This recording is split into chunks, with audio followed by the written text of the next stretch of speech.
Hi ನಮಸ್ಕಾರ ಎಲ್ರಿಗೂ ಕವಿ ಕುಕ್ಕಿಂಗ್ಗೆ ಸ್ವಾಗತ. ನಾವಿವತ್ತು ದಪ್ಪ ಅವಲಕ್ಕಿಯಿಂದ ಗೊಜ್ಜು ಅವಲಕ್ಕಿ ಹೇಗೆ ಮಾಡೋದು ಅಂತ ನೋಡೋಣ. 2 ಲೋಟೆಯಷ್ಟು ದಪ್ಪ ಅವಲಕ್ಕಿನ ನೆನೆಸಿ ಇಟ್ಕೊಳ್ಬೇಕು. ನಂತರ ಸ್ಟವ್ ಮೇಲೆ ಬಾಣಲೆ ಇಟ್ಟು ಅದಕ್ಕೆ 4 ಟೇಬಲ್ ಸ್ಪೂನಷ್ಟು ತೆಂಗಿನ ಎಣ್ಣೆ ಹಾಕೊಳ್ಬೇಕು. ನಂತರ ಇಲ್ಲಿ ಒಗ್ಗರಣೆಗೆ ಹಸಿನೆಲಕಡಲೆ, ಗೇರು ಬೀಜ, ಉದ್ದಿನಬೇಳೆ, ಸಾಸಿವೆ ಹಾಕಿ ಒಗ್ಗರಣೆ ರೆಡಿ ಮಾಡಿಕೊಳ್ಬೇಕು.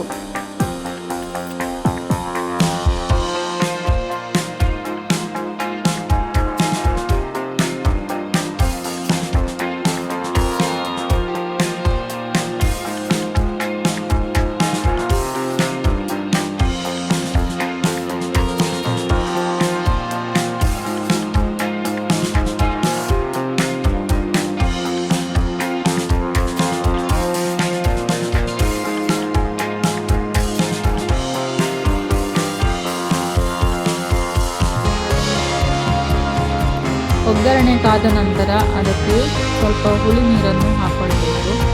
ನಂತರ ರುಚಿಗೆ ತಕ್ಕಷ್ಟು ಉಪ್ಪು, ಸ್ವಲ್ಪ ಬೆಲ್ಲ ಹಾಕ್ಕೊಳ್ಬೇಕು.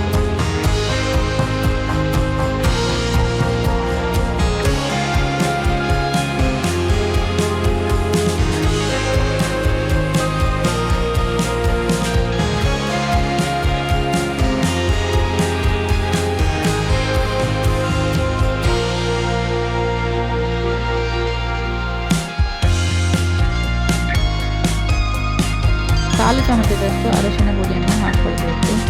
ನಂತರ ಚೆನ್ನಾಗಿ ಮಿಕ್ಸ್ ಮಾಡಿಕೊಳ್ಬೇಕು.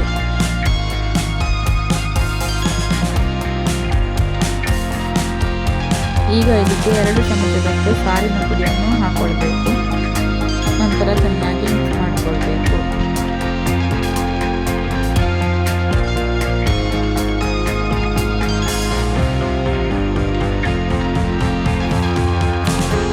ಕಪ್ಪಷ್ಟು ತೆಂಗಿನಕಾಯಿ ತುರಿಯನ್ನು ಹಾಕಿ ಚೆನ್ನಾಗಿ ಮಿಕ್ಸ್ ಮಾಡಿಕೊಳ್ಳಬೇಕು.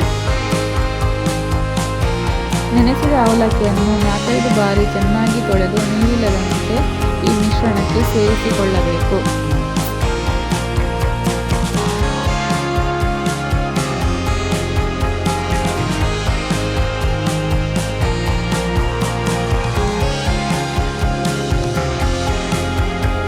ಚೆನ್ನಾಗಿ ಮಿಕ್ಸ್ ಮಾಡಿಕೊಳ್ಬೇಕು.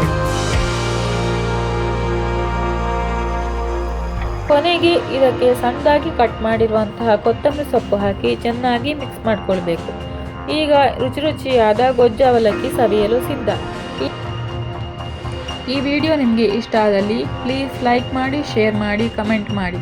ಮತ್ತು ನನ್ನ ಚಾನಲ್ನ ಯಾರು ಹೊಸದಾಗಿ ನೋಡ್ತಾ ಇದ್ದಾರೋ ನನ್ನ ಚಾನಲ್ನ ಸಬ್ಸ್ಕ್ರೈಬ್ ಮಾಡಲಿಕ್ಕೆ ಮರಿಬೇಡಿ. Thank you.